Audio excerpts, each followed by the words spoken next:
is the fact that we have subject matter experts, not people who are part-time, but people who have been on the cutting edge of bringing public health, hip hop public health, my dearest brother. The one thing that I can say that is transformative about being Black in America is the fact that you can be surrounded by Black intellectuals who are able to give you truth, who are able to share science, save lives. But in this entire moment, we've been going on a year. Dr. Williams has basically saved my life through this process because I wash my hands every time I move now, based on that, and I'm in better shape. If there's anybody I want to say thank you to, it's the gentleman that talked about strokes, because for many of us, we may not be thinking, might be just thinking COVID, but COVID is having a huge impact on us. And I just want to say, Dr. Williams, thank you so much for what you do. This isn't the first time ever that you participated in the health and education of our community. And so I just want to thank you for creating hip hop public health, because with it, we're able to shape our future as a community. Today, we are joined, and if you'll introduce these great guests, Dr. Williams. Cool. Thank you so much, Munson. It's so great to be part of the family of Health IQ family, and I just thank you for helping to get these really important messages out to the community. We need to make sure that we take this message as far and wide and as deep as possible, because these are really, really important messages that we think that can really help us get through this pandemic on the other side without losing any more lives. So I'm really excited to have with us, some really, really incredible individuals. I want to begin by introducing my colleague, Dr. Dustin Duncan. Dr. Duncan is an associate professor at Columbia University. He's with the Department of Epidemiology at the Mailman School of Public Health, and he really is, one of the rising stars of Columbia University. He is highly regarded as an expert in multiple public health issues, and he is really bringing his expertise to the vaccine field, the vaccine area, to really try to help explain and break down, deconstruct, kind of lay out the case for why these vaccines are safe, and these vaccines are critically important for us as a community. And so thank you for being with us, Dustin. It's great. Dustin and I serve on a number of committees together at Columbia University. And he's, it's always good to have a brother by your side when you're working in an Ivy League university. We have our backs. And so I'm just grateful for Dustin to be here with us today. And I also want to introduce Artie Green.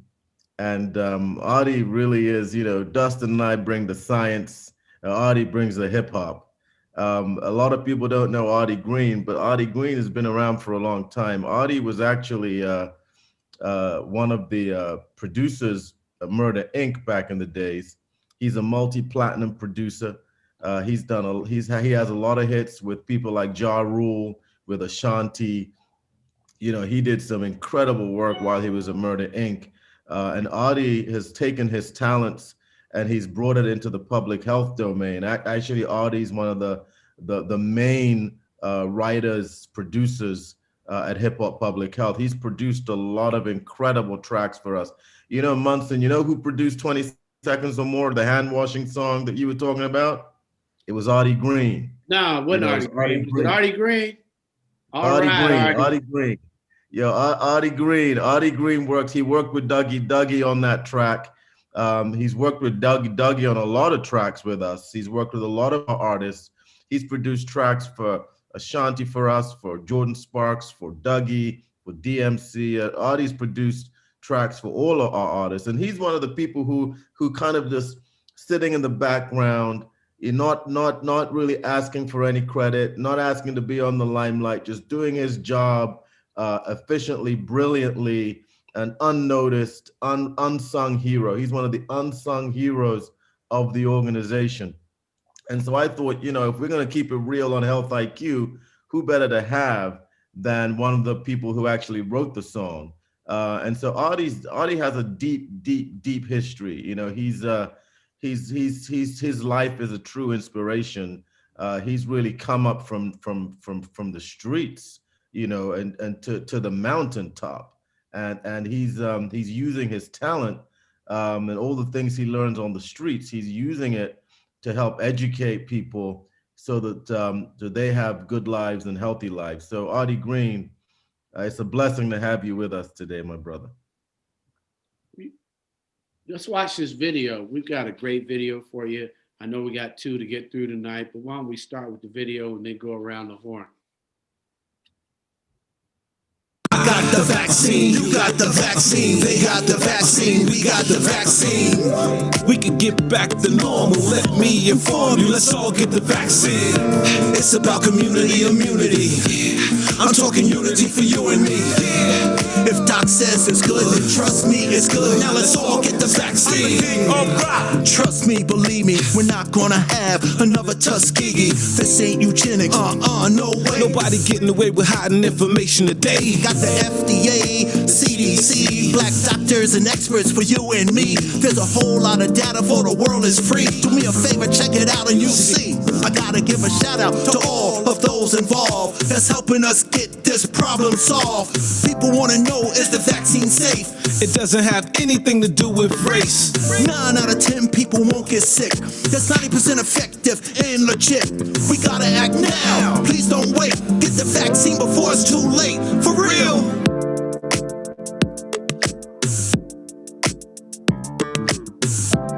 Infectious beat. I mean, it's an infectious beat.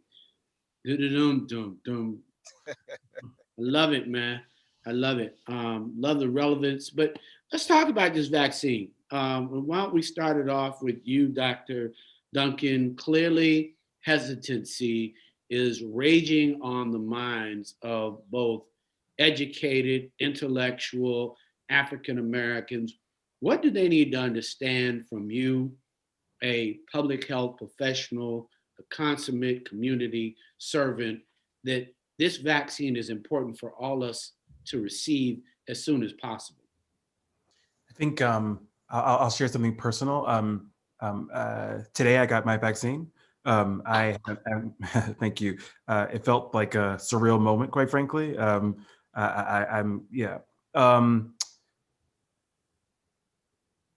The vaccine is really important for a number of reasons, but I think one thing that we need to remember is we need to normalize, getting the vaccine among us. So I told my family, my mother, I encouraged her who was concerned initially about getting the vaccine. I said, well, hey, you're of a certain age. So that means if you happen to contract COVID, even just through community transmission by just going to the grocery store wearing a mask, you potentially could, become ill. So not just, become hospitalized, but also die, right? And she eventually took the vaccine. I think we need to also not necessarily trust the medical system, but understand that this vaccine is really for us. It's really for everyone. And we need to know that what we're doing is we're protecting ourselves, but we're also protecting the health of our communities. So that means by me taking the vaccine, I'm also protecting, my family and friends who are the people that I see, right? I think we need to reframe or think about the vaccine in that way. And again, today, I just literally got it and I sent a picture. I didn't post it on social media, but I sent a picture to many of my family and friends to say like, hey, I did it. Now, you do it when it's available and when you can, of course. I think that's one of the most important things to do, to start for people to feel comfortable, getting a shot in their arm, right? Artie, you got this beat, this massive beat that is so infectious, and yet you've got an entire generation of young hip hop community members that feel uncertain. Why would you risk your reputation being a huge producer to encourage a generation to understand that this is a movement toward our entire health at Hip Hop Public Health? It's a couple of reasons why I would. One of the, not the main reasons, but my mother caught COVID as soon as the pandemic started, and my family was in a uproar. I was in an uproar. My mother had a lot of underlying conditions. She had heart failure. She lost both of her kidneys, both of her breasts. She had a massive stroke. She had just you name it, check it off the box. And through consulting with Dr. Williams and a lot, and some other people, mainly Dr. Williams, who helped guide me through the process and everything, my mother was able to come home after 15 days. Praise And a God. lot of people didn't come home, and I thank God for that, and as well as Dr. Williams. And so in understanding what COVID did to her and what's going on in the community, and then, like I said, consulting with Dr. Williams and he explaining about the vaccine, and me wanting to see not only my mother, but my family, my friends, and a lot of other people alive and well. I think that, the message was definitely important to get out to the community, and not just through me, but through Dr. Williams, because for me, I'm an artist, a producer. DMC's a artist, so they can look at us as to say, "Oh, you guys are just doing it because somebody may have paid you to do it or anything like that." But when you got a doctor, giving this information through music, through song, and we know that song has no color, so the music is very inspirational, but the message is there. I think a lot of people will be more receptive to get the message. Dr. Williams, hesitancy is a reason. I mean, most people weren't alive when this Tuskegee experiment is taking place, and you hear a lot of young people, and I had to caution some of my friends about their lens. I'm like, you weren't even adults and dealing with civil rights, and you don't have the same hesitancy about dealing with white people, and yet here you are talking about Tuskegee, and you're not even close to that. What do we really need to know about our honest relationships to develop relationships to Black health professionals and just health in general?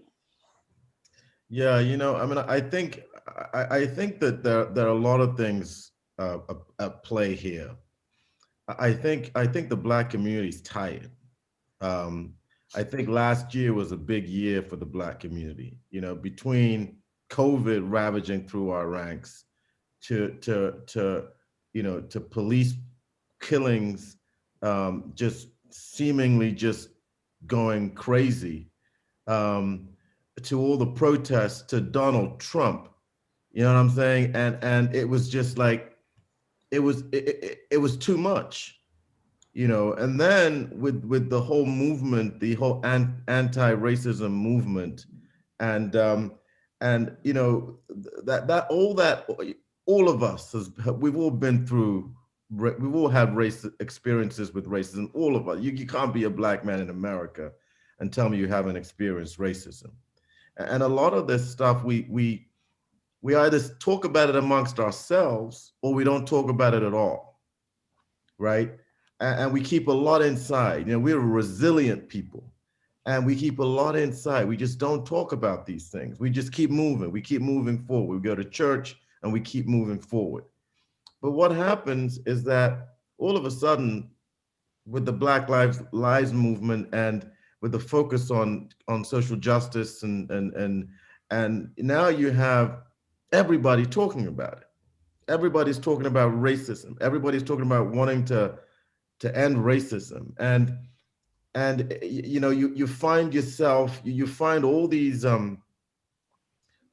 things that you've suppressed, all these things that you've kept down and you just kept moving, they're all coming to the surface. And sometimes you're like you feel angry at the system.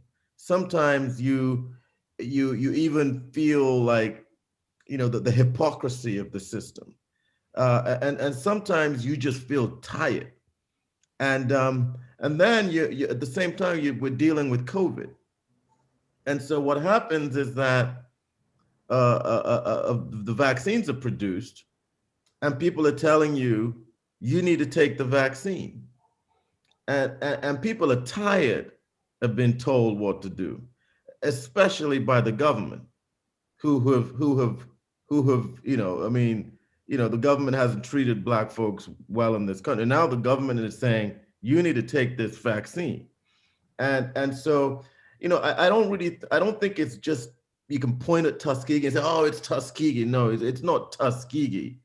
It is everything. It is everything the Black people have experienced. It's everything that has caused this friction and this tension between the government and even the medical community and Black people.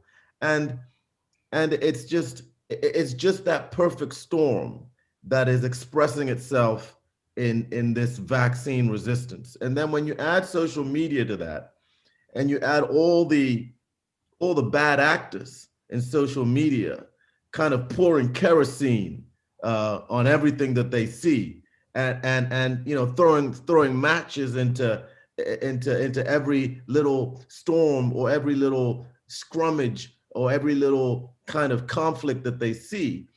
They want wildfires everywhere. I mean, so you have social media, the bad actors fueling every little conflict that they see.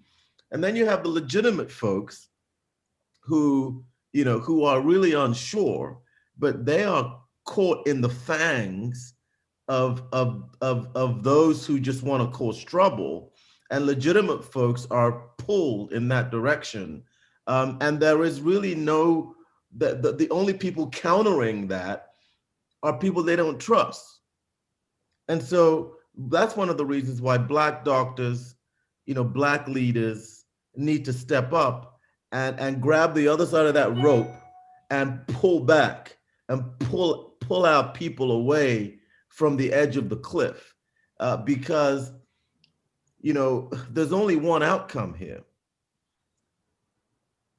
and that outcome affects us the most. We know that.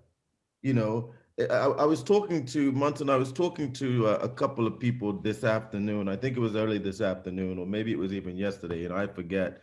I've been in so many conversations, but I was talking about this issue of vaccine coverage. And I said, okay, let's take two neighborhoods in Manhattan. Let's take the Upper East Side of Manhattan, and that is predominantly a white, rich neighborhood. And let's take Spanish Harlem in Manhattan, right? If you cross 96th Street on the East Side, you literally cross over from the Upper East Side to Spanish Harlem, and it's a shocking divide. It's like the Berlin Wall. You're going from one world to another world. Even the precincts. If you call the precincts on 97th Street and you're living on 95th Street, they'll tell you they can't come over to that neighborhood. That you have to call the precinct on 65th Street, right? Because it's so divided. And you have Spanish Harlem, you have Upper East Side. So I was having this conversation, Munson, and I said, okay, let me paint a scenario for you. You have the people on the Upper East Side. They all get vaccinated. All the white folks get vaccinated. And that they got community immunity, right? And you have like 80-90% vaccination rates on the Upper East Side. And they feel good. They're going to restaurants. I heard they're even opening movie theaters again in New York City. That's coming up soon. They're going out. They're living their lives. They're gathering, and they have 95% protection, 95% protection because they're vaccinated. And then you go into Spanish Harlem, and you have, let's say, 20-30% vaccination, because people don't really, they don't really trust the vaccine, and they're not really feeling the vaccine. So what's going to happen?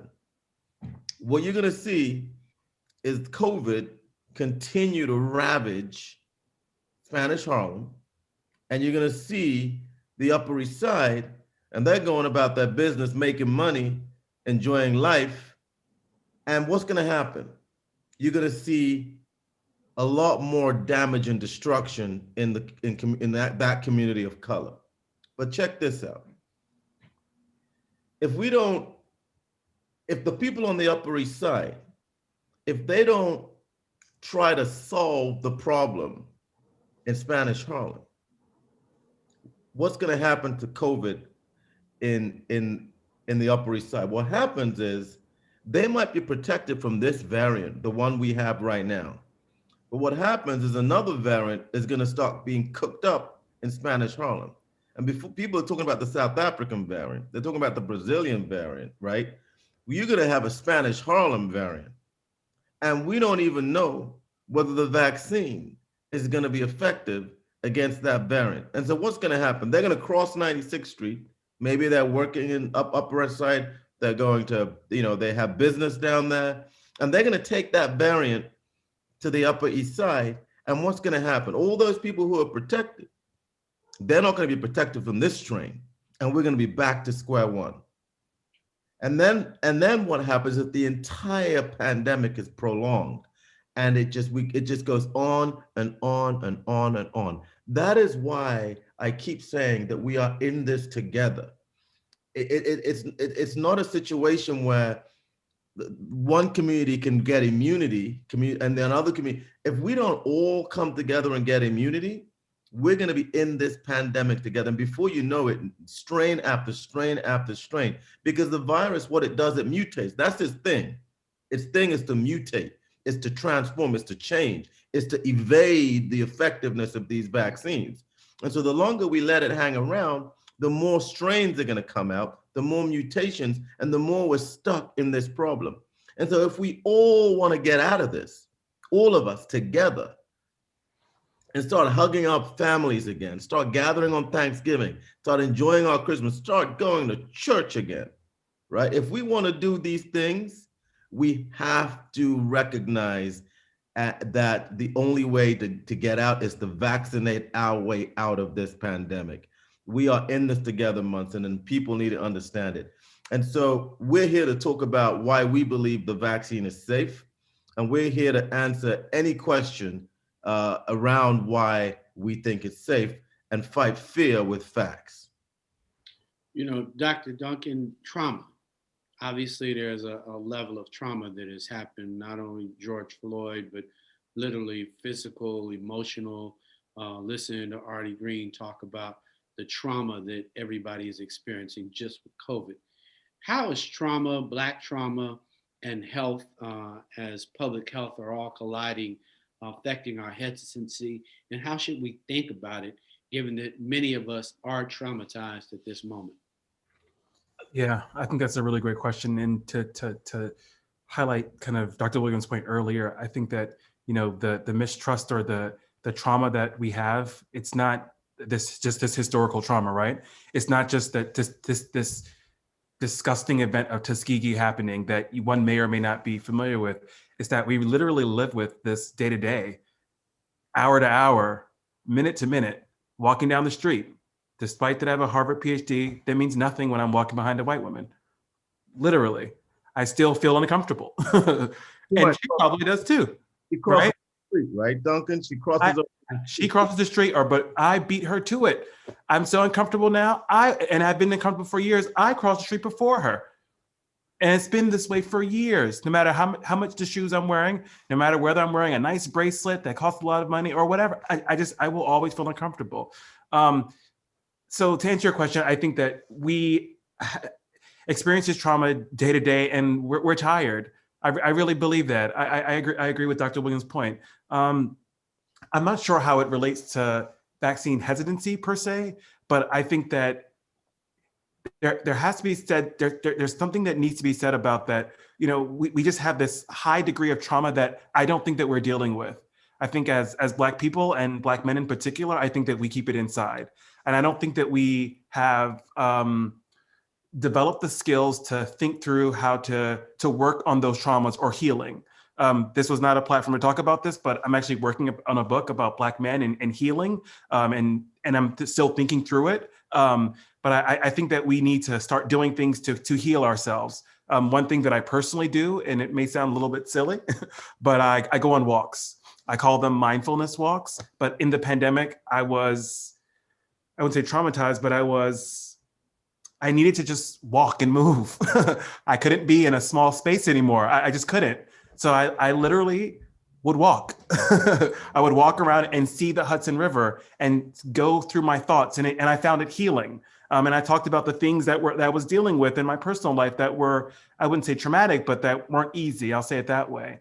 And I think that we need to do that. From the standpoint of vaccines, I think that we need to address the fears that we have and talk about them with our communities and with our family and friends. I mean, my mother has a PhD. She's Caribbean and came to this country, for these purposes of going to school. But she, despite that she has a PhD in psychology, she didn't believe, she questioned around Christmas time she questioned me and my little brother, who's an engineer, whether she should get the vaccine or not. And I literally was shocked. I said to myself, why would you be concerned about getting a vaccine?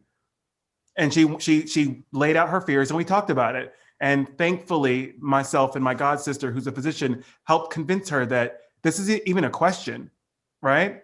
You should immediately run to get the vaccine. Again, when I was able to get the vaccine today because of my asthma, I canceled my meetings and I ran to a different borough just to get the vaccine.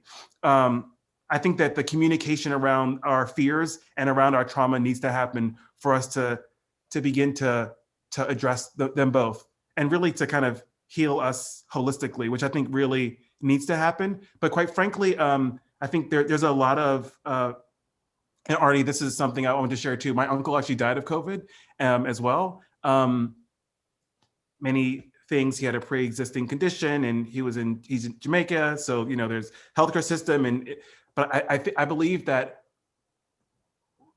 in this pandemic, we need to start addressing our healing. And I think that many of us have begun to look inward, but I think that we need to do that as a community. And my biggest fear, or one fear that I have, is that we just go back to life as normal when this is over, whatever that means. I don't think there should be a normal again. I think that we need to approach our life and the world very differently, with a new kind of head on our shoulders, being really coming from a space of gratitude. Well, I don't have any of those walking moments that I'm interested in, other than to walk as much as I can each and every day. I probably lost, after talking to, it was Dr. Williams, and then I mean, we had such a wonderful time just getting off Health IQ. And when you own a Black media company, you imagine that, you get professionals, but then when you get giving professionals like Dr. Williams, it's a whole new idea that love exists in our community. I think there's an emotional recovery that you're speaking of when you talk about men healing. I think there's an emotional language. I think brothers got to get more boundless, because we have these huge bounds of emotions. I won't tell you I'm hurt. I won't describe emotions. We won't say, bro, you need to have more empathy for him, or that's just not fun. Or, you know what? We all reset on how we look and approach our sisters. There's a new day, because we all got to get emotionally someplace else. We really need to bond together and understand how we do this health-wise. I think that challenge, Artie, is even in the community. You've seen individuals in the music business that have suffered.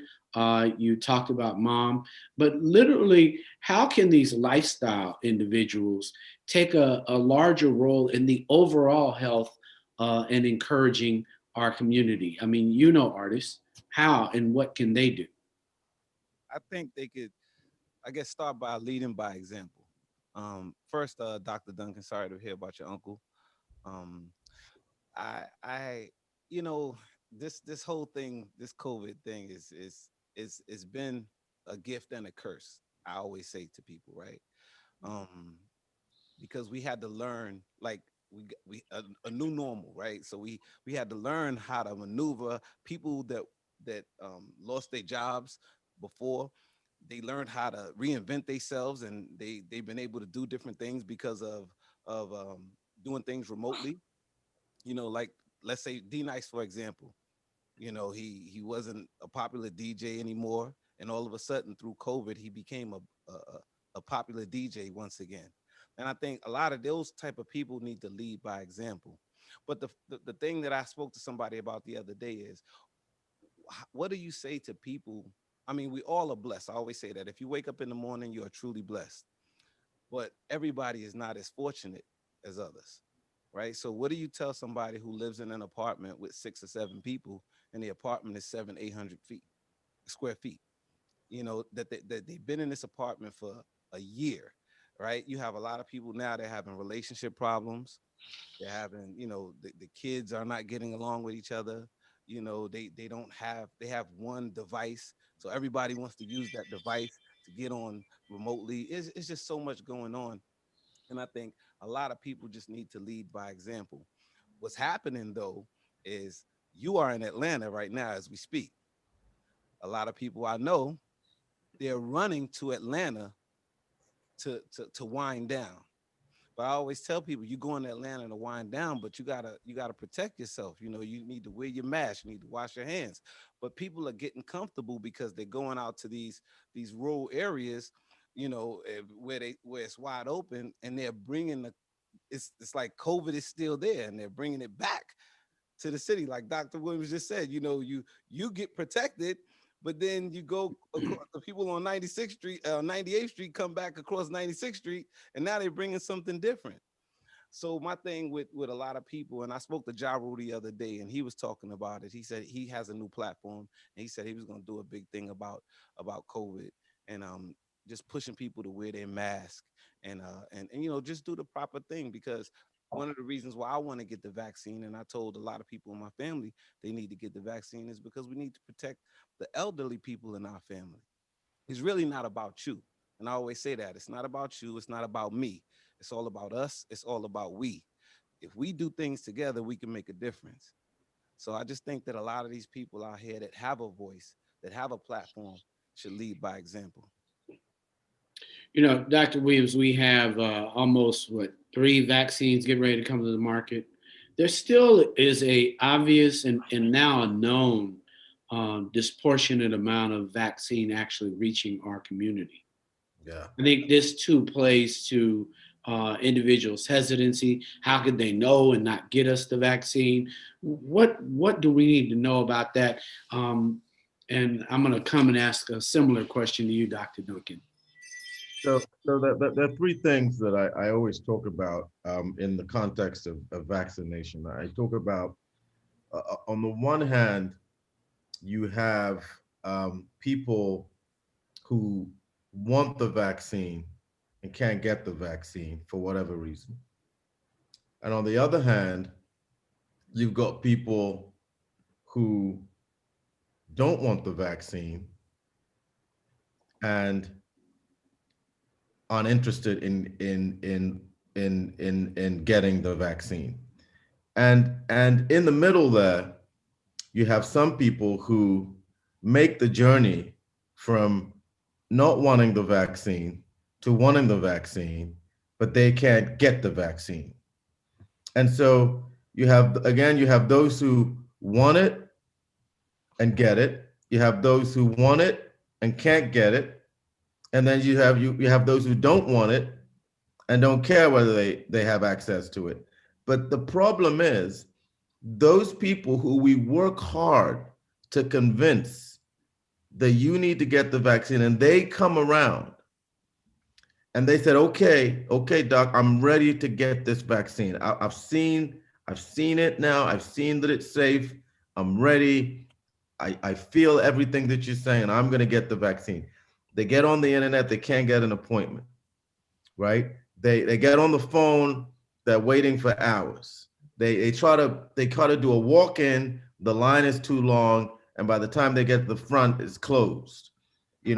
Or the people that are responsible for getting them through all the red tape, they don't speak their language, and maybe they don't speak Spanish or don't speak Haitian or French, or and so there are all of these barriers. Or, and this is another one, is you're an elderly person, you use a cane, and you got all kinds of arthritis and all types of problems, and you're living in the top floor of your building, and they're telling you have to go all the way to some stadium to get the vaccine.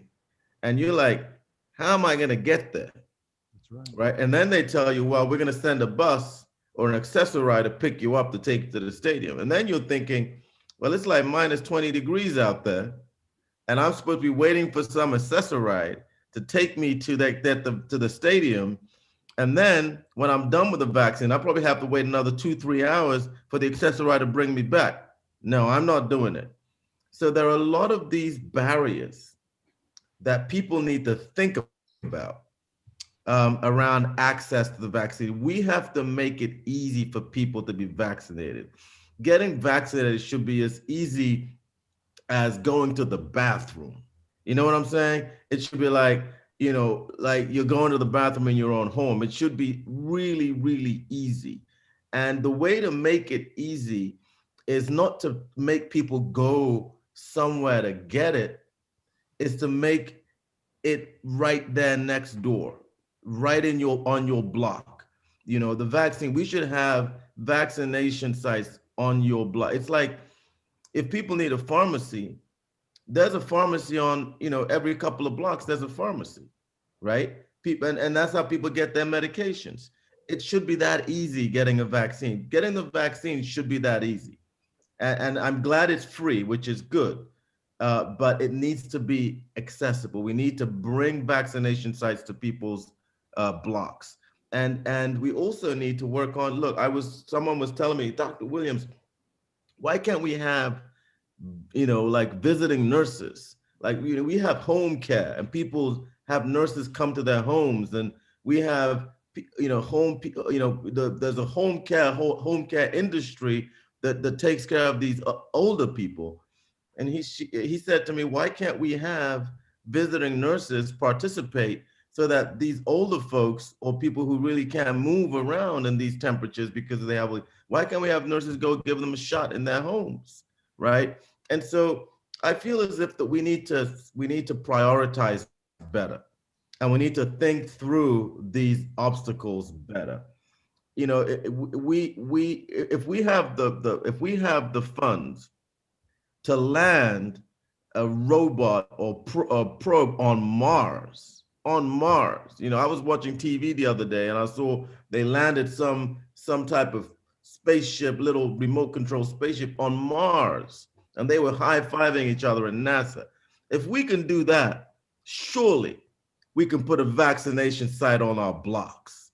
You know what I'm saying, Munson? It's not hard. We just have to think through it and prioritize these things for the people. Thank you, Dr. Duncan. Yeah, I'm just going to build on those points. I think the first thing is that the system is the system, and the system is difficult, and the system is complicated. And I'm going to say something that's probably not shocking or surprising. The system isn't really for us. In fact, the system You can say it, Dustin. This you sounds like you. The hesitation. The system isn't for us. The system is not built for us. So the system, it's difficult to navigate, and I believe it's intentionally difficult to navigate. So I'm fortunate to be a professor at Columbia. I'm fortunate to have access to an Uber account. I have asthma. When I clicked the button, I had to Google and figure out how to get the vaccine myself, right? I figured out the website to go on. I clicked and I couldn't get an appointment. I got an appointment, and I was fortunate that I could take off time. I run a research group. So I told my staff, hey, I'm not gonna be working from this time, just so you know, don't expect any emails. I can do that. I have that decisional power to do that.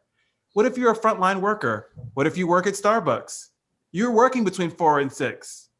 You can't go, right? Let's say you don't have access to the internet, right? The internet isn't ubiquitous, or you don't have a smartphone that you can navigate to Google things, et cetera. The system is really difficult. It was difficult for me to decompress despite serving on committees and having other leading colleagues, who were experts in every type of virology and viral immunology. It still took time for me to decompress and understand, okay, I live here. How do I actually get the vaccine? Okay, this is the type of asthma that I have. Do I really qualify or not? Like, I had to really think about it and read it. It took me time to decompress that, right? and I'm reasonably smart, right? I think I think the system is really difficult to navigate, and then compounded by PhD, the Harvard PhD talk, No, right? we know it's Harvard PhD, but he, as part of my when Dr. Duncan was talking about little professor, I was just I told him there are no littles here on Rolling Out. There's no littles. We need as many bigs as possible. But yeah, keep going, Dr. Duncan. But beyond the systemic barriers, then we have all these other issues, right? Which I'm not saying it's our fault, but we have the medical mistrust, which I actually think that it makes a lot of sense, right? If the doctor looks at you in a weird way, why the heck would you want to tell them that you have high blood pressure or seek their advice? You have to trust your physician. I do. I actually just joined a new medical practice because it's a practice that I feel really comfortable in. If I'm not feeling comfortable, despite the fact that my God is a physician, I don't want to tell you my business. Why? He asked me questions about my whether my dad had prostate cancer and whether it was these mental health issues in my family and what about these things? Why would I want to answer those questions that are personal if I don't know you, right? So I think that the system and the systemic barriers, as well as these kind of historical and day-to-day issues that we deal with, make this really difficult. And I think that we have to address it. And I think that really public health is doing a really poor job of addressing it. That's why we see these kind of vaccine differences, right? We're doing a really terrible job just because we say, people have these conditions and they should go first, but we're not really prioritizing Black and brown people, right? We're not. And we need to, if we want to see the differences in vaccine uptake. But the other thing is that, I think, Dr. Williams' point is so well taken that it's really about everybody. It's really about the collective, because it's not going to go away unless everyone or a certain proportion of people, like 80% plus, take it. And right now, it doesn't look like that's going to be the case. Sorry. Artie Green, the thing is, it's kind of like in that unity, just on the same way. It seemed like we would have had those "We Are the World" kind of music moments. It's kind of missing in COVID. You would think that we are the cure, we are the vaccine, right? By now would be a song that would be in the community. We are everybody coming together virtually, with you, obviously, and Dougie and Jay-Z and Beyonce and everybody seeing this really happen, and obviously getting your contemporaries with DMC actually bringing in, all the rock guys and everybody doing this hip hop health kind of program where we are the cure, we are the vaccine, and we all need to come together. What's holding up this community, particular the entertainment community, from really cautionary tales to that we're not going to turn up in a moment when we all know that turn up means infection? And why haven't we come together really during the pandemic to kind of like, we are the world, let's heal our community? I think a lot of times, they always say, until it hits home, right? People don't want to do anything about anything until it hits home. I think that, and a lot of these artists, and I know a lot of these artists, and they got bit by the bug, the entertainment bug. So a lot of times they don't want to move unless there's a dollar value involved in it, right? And that's why until it hits home, then they want to do something about it. I think that if we continue to push the message, right, and we get a lot of these big corporations and stuff, like these big, when a corporation want, let's say McDonald's or Haynes, when they want to push something out in the community, they go get Michael Jordan, they go get Jay-Z. And despite if you don't like it or not, if you love that individual, you'll try them underwear on, or you'll try that hamburger or whatever it is. And I think that if we can somehow get these major corporations to understand what's going on and they get behind it, and we start getting the right people to not market it, but just to say, listen, man, this not only could happen to me, but it can happen to you. Let people start talking about experiences, because everybody know somebody that has died or been affected by this pandemic, this virus, this COVID thing. So I just feel like if we can somehow get whether it's the music, sports, right? Because these things have no color. They have no people. I play basketball. I have people that didn't speak English want to see me play basketball. Like just they just love it. They just love it. You can play music with no words. People just feel it. You just feel it in your soul. If we can get people to just understand and just come out and speak a little bit or talk and just share some of their experiences, I think people will be more willing to go get the vaccine. I have seen people not just because of the song, but because they hear other people. What happened? I went and got Maybe the lost vaccine. Artie. Yeah, well, I missed that last part, Artie. You seen people? I've seen people go and get the vaccine because somebody they look up to said that they have taken the vaccine. Well, I definitely think that's the emotional healing too, because we as a community have to share stories of positivity. I think a lot of individuals haven't taken the vaccine. We got one more video. Doc, you want to play that video? Yeah, we're gonna play the first video.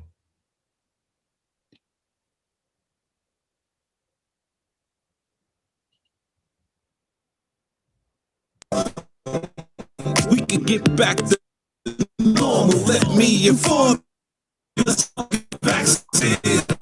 It's about community immunity. Yeah, moving that. Talking unity for you and me.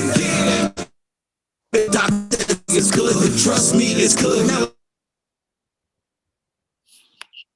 Is that her video, or we want to crank let's it? talk this one on question. Might have to start that over, Doc, because We might have to start that over, Ash. Yeah. Ashley, let's roll that back. Lost. They want to know, do you got any suggestions? I got a. Ashley, let's start that again. We don't want to miss our. It's safe. I got the shot myself. The misinformation before than the rest. Yeah, we'll start that again. She'll try that one all over again. But I think there's a big concern. Got the vaccine. We got the Maybe her internet is unstable. vaccine. We might have to save this one for next week, Munson. Yeah. All right. Immunity. I'm talking unity for you and me. If Doc says it's good, then trust me, it's good. Now let's all get the vaccine. What's going on? I got a question about the vaccine lies and misperceptions. Now, if it's true or if it's false, I mean, a lot of people lost. They want to know, do you got any suggestions? I got a few. Now I'ma do my part to help. The vaccine is safe. I got the shot myself. The misinformation, a lot of people facing. The hip hop doc came to erase it. They say the shot will give you COVID. Nah, it won't give you COVID. Now wait a sec. You saying it protects you from COVID? Not only will the vaccine protect, but those with underlying conditions need it more than the rest. Will it affect our DNA? That's false. Don't believe it. The vaccine will help. I like that, Doc. I didn't know you were dropping bars. I mean, come on, man. Dr. Mike, Dr. Williams in the house. Let me tell you something. Look. When I'm with Artie Green, a lot happens. When I'm in his studio, he can get me to do a lot of things that I didn't even think that I wasn't ready for. So, look, I mean, at the end of the day, Munson, I will do whatever it takes. I will go whatever length that I need to go. I will travel whatever distance I need to travel to try to save lives and to try to make a difference. I don't mind making a fool out of myself. I don't mind trying things that I've never done. I gotta say one thing, Doc. You are not a trier. You are a doer. I mean, I rarely stop people, but my experience and like I said, you've been down with rolling out, but you ain't trying. You didn't try just with this vaccine. You've been down with Black people for stroke.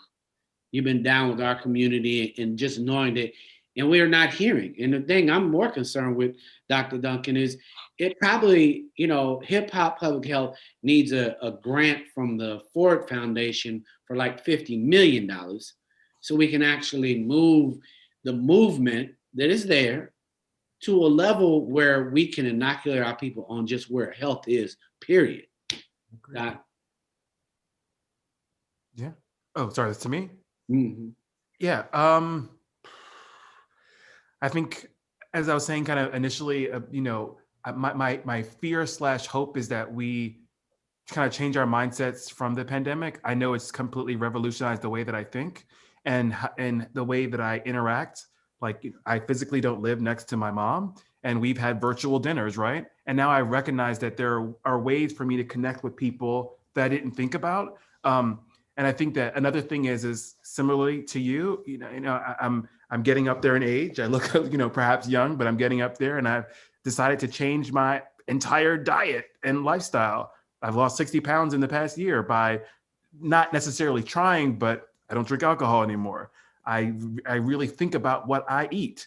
I try to eat extremely lean, not always. And Caribbean, so I eat, oxtail still and, stuff, but I'm very mindful of stuff I eat. And I think that, one of my hopes is that when the pandemic is done, or at least, as we hopefully round the corner soon, is that we start to prioritize lots of things, but our health is one of them.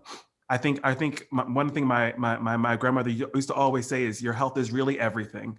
And I genuinely believe that. And I think I'm at the age now where I understand that, because the decisions that I make today for my health, like not drinking, and really thinking about the food that I eat, so eating lean meats, etc., is going to help me hopefully live to be 70 and 80 and 90, and not just live, but like thrive in the way that I live, which to me is important. Doc, we have 5 minutes, but I love when you were dropping bars and you were talking about people, because some people are really concerned that if they get the vaccine now, that something could happen if they have a pre-existing, and you kind of like dispelled that. Yeah, so the vaccine, just a couple of. So one of the things I always like to go over some of the things that people are scared of with the vaccine. So I just want to go through these very quickly. Number one, Munson, is that the vaccines will not give you COVID.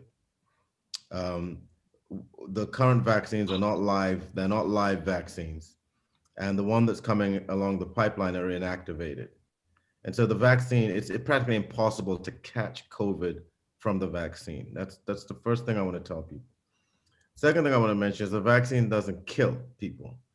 Over 52 million Americans have had at least one dose of the vaccine, and more than 16 million have had 2 doses, and no one's died from the vaccine. And the reports from Norway about the vaccines being associated with deaths in these nursing homes, that was artifactual. These are very sick people who die at very high rates anyway. So whether you give them a vaccine or not, you're going to expect a particular percentage of them to die anyway. And that's number 2. Number 3, I just want to say that the vaccine does not cause facial paralysis. That is not. I'm a neurologist. I treat people with facial paralysis. That's one of the things I do for a living. It doesn't cause facial paralysis. Number 4 is that the vaccine doesn't affect your fertility.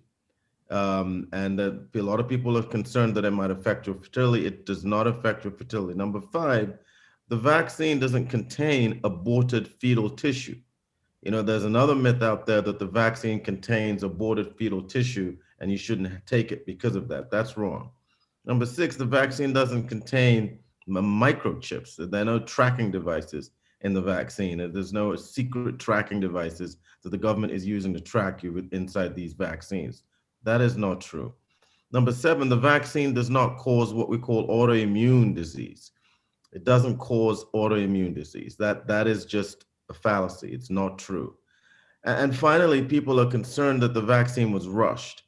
And because it was rushed, it means it's not safe. The vaccine was not rushed, but what they did is that they collapsed multiple paths into parallel paths. So instead of doing vaccine development in a sequential, orderly, longitudinal way, they took multiple steps and they did it at the same time. An example of this is that they manufactured the vaccine even before they had the results of the clinical trials. Even before the clinical trials were completed, they were manufacturing the vaccine. And another important thing is that we weren't new to coronavirus. Coronavirus has been around with us for a long time. And a lot of people have been working on coronavirus for many, many, many years. In fact, one of the vaccines, the Moderna vaccine, that was actually one of the vaccines that was developed in the lab of a beautiful, strong, brilliant Black woman called Dr. Corbett. She was one of the people who developed that vaccine, and she'd been working on it for 4 to 7 years. We also had experiences with other types of coronavirus, like MERS and like SARS in the past, and there had been vaccine candidates for those particular diseases. And so we've known about vaccines for these coronavirus for a while. And then there's the whole technology advancements. We've advanced so much in technology that we were able to sequence the gene, understand the genetic code of COVID. We were able to do it within 10 days of the first COVID pneumonia case in Wuhan, China. And so we had technology advancements. We've been working on it for years. We folded the multiple steps into parallel steps rather than doing them longitudinally. And then the government decided, we're going to take all the financial liability for this. And if this all fails, these companies won't be burned. We are going to assume all that financial liability. And so this is the reason why we were able to produce these vaccines so quickly. And so I want people to feel, to be rest assured that the vaccine development process was rigorous, it was thorough, it was vetted, and there were many independent groups that vetted the vaccine. It wasn't just the companies. There were independent groups that had nothing to do with the companies, no interest, no financial interest in these companies, that vetted the data, vetted the safety data, and are continuing to monitor it even as we speak. Black organizations that represent doctors were involved in vetting the data. Black scientists, Black researchers have vetted the data. And so if there's anything I want to leave our listeners with today, is that this particular vaccines, the ones on the market, are safe. They've been thoroughly vetted by independent individuals and experts that include Black people. It was actually, one of the vaccines was created in a Black scientist lab. This is very different to the past. This is very different to all the medical experimentation that was concealed and hidden, and all the secrets that happened back then. This was a transparent process that many people had their eyes on because they didn't trust that it was going to be done well. And so they rigorously watched it. If anything, if the Trump administration is getting involved in anything, people are going to be looking for problems. And so people watched every step of the way this vaccine process because they weren't trustful of that administration. So I can tell you that I wouldn't have gotten the shot if I didn't feel comfortable. Dr. Duncan wouldn't have gotten the shot if he didn't feel comfortable. We both know, based on the research and the published data, and based on the rigorous infrastructure around maintaining the integrity and monitoring the safety of this vaccine, that it was a vaccine that's safe and one that we should all take. Because the only way, Munson, that we're going to get out of this pandemic and get back to hugging our family members again, going to visit our loved ones again, and having birthdays again, is for us to really recognize the importance of being vaccinated. Thank you, Dr. Williams. Everybody, this is Health IQ with my phenomenal favorite guest, obviously Dr. Williams, Artie, the beat maker, the master of the tunes that are going to save our lives at this. You got the vaccine, I got the vaccine. I'm not going to drop any bars right now. And of course, to my brilliant intellectual brother, Harvard PhD, true example of what a son can be to a mother during these moments. Shout out to our moms. Shout out to all those who are there. Shout out to yours as well, Artie, for all those mothers who we hope encouraged to get this, for all those dads who are out there, for all those families. Share with your friends this video. Share as much as you can. Share the fact that we all must get vaccinated. This is a movement toward. But the last thing I want to do is say what Dr. Duncan said. Reset your health. This is that moment. Vaccinate yourself. And when you get vaccinated, say, this is my new start for creating a new health protocol for yourself. I'm Munson Steve. These are all of my dear friends, hoping that you and your family will increase your health IQ today. Peace.